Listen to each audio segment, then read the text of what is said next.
Today we're talking about the strange disappearance of Brian Shaffer. It's one of the most well-known missing person cases of all time. How can a medical student with his entire life ahead of him disappear without a trace? And could there be something more to the building where he was last seen? Let's look into it. On March 31st, 2006, in Columbus, Ohio, 27-year-old Brian Shaffer met his father Randy for dinner at an Outback Steakhouse. Brian, a medical student, had just finished his last lectures before spring break. After dinner, Brian met up with his friend Clint to go bar hopping. First stop of the night was the Ugly Tuna Saloona, an Ohio State University bar that was located close to the school. After spending some time at the bar, Brian and Clint left and hopped to other bars in the area. They did this until about midnight when they were driven back to the Ugly Tuna Saloona by Clint's friend, Meredith.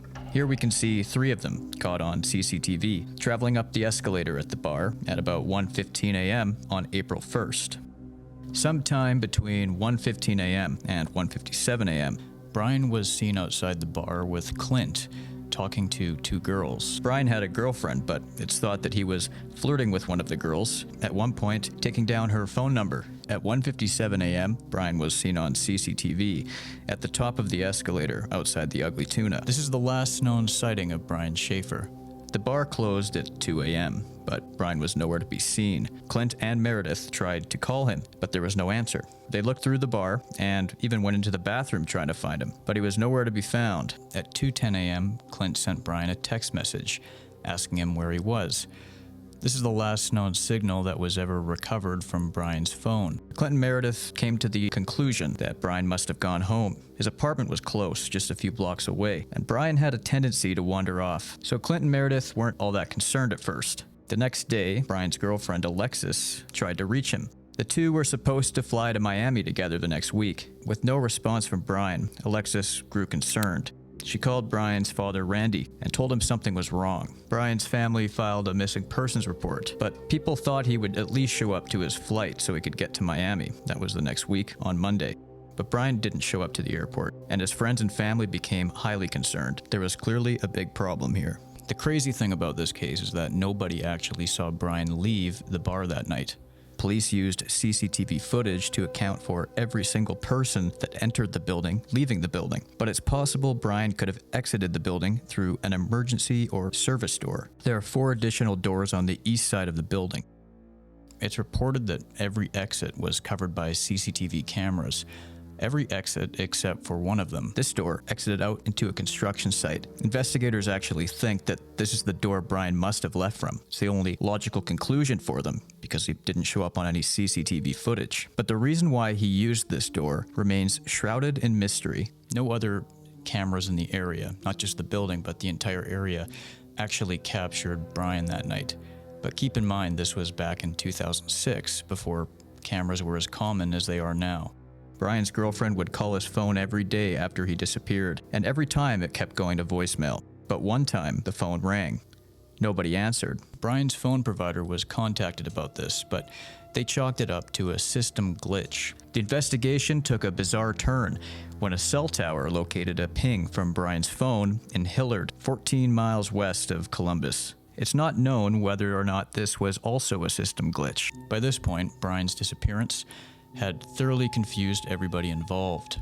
Brian's father Randy turned to a psychic for help. They told him Brian's body was somewhere in the water. A foot search occurred after this, but it's unknown if divers were actually deployed. 3 weeks before Brian went missing, his mother passed away from cancer. His mother had worked as a nurse, which is the main reason why Brian wanted to become a doctor. Brian was devastated by this loss. It said that he was an hour late to his mother's funeral. 1 week after his mother's death, Brian asked Alexis if she would go away with him. But a few days before he disappeared, he reversed course and told Alexis that she should move on and find someone else. But Alexis thought Brian was going to propose in Miami. The trip to Miami was a gift from his mother, and it's thought that Brian was looking forward to this. Brian's father and Meredith and other people involved with this case took lie detector tests. But for some reason, Clint refused to take a test, and he even hired a lawyer to prevent this from happening. It's believed that Clint and Brian had an argument inside the Ugly Tuna Saloona on the night that Brian went missing. But police had no evidence that Clint had any involvement. This stopped them from pursuing him as a suspect. Because of the unusual circumstances in which Brian disappeared, there's a range of theories to this case. The first theory is that Brian exited the building and ended up in the construction site nearby. It's believed that Brian could have left the building without being seen by CCTV cameras. The exit that didn't have cameras led right to a construction site. This construction site was dangerous, and it could have posed a threat to Brian, who was thought to be intoxicated at the time. Brian could have walked into the construction site without understanding how dangerous it was. This could have led to accidental death, for example, a fall. It's also possible that Brian could have gone there on purpose to harm himself. But there's a big problem with this theory, and that's that this was a construction site, and people were working there in the days after this happened. It's said that those people would have known if he was there. If there was a body there, they would have found it. The second theory is that Brian disappeared to start a new life. It's thought that Brian had a hard time dealing with his mother's death. Some people think Brian could have covertly left to get away from everything and start a new life. Police looked into the suggestion that Brian could have left using a disguise, but Brian wasn't carrying any bags with him, as we can see in the camera footage. Both Brian's girlfriend and his family thought this was unlikely and uncharacteristic for Brian to do something like this. Shaffer was a musician. He could play guitar. This was enough for some to speculate that Brian ran away to pursue music over medicine. Some even go as far as saying that members of the band helped Brian disappear, somehow helping him leave unnoticed and remaining quiet all this time. But investigators didn't find any evidence that the band was involved. The third theory is that Brian was a victim of the smiley face killer, a pattern of seemingly accidental drownings of young men in the Midwestern United States started in the 90s. Because of this, the smiley face murder theory was created by a group of investigators. The smiley face killer is thought to have targeted a certain demographic, college-educated men who were out drinking. Victims were often found near smiley face graffiti. It's thought Brian could have been a victim that was never found, but this is disputed by the police, and there's no evidence that directly points to this possibility.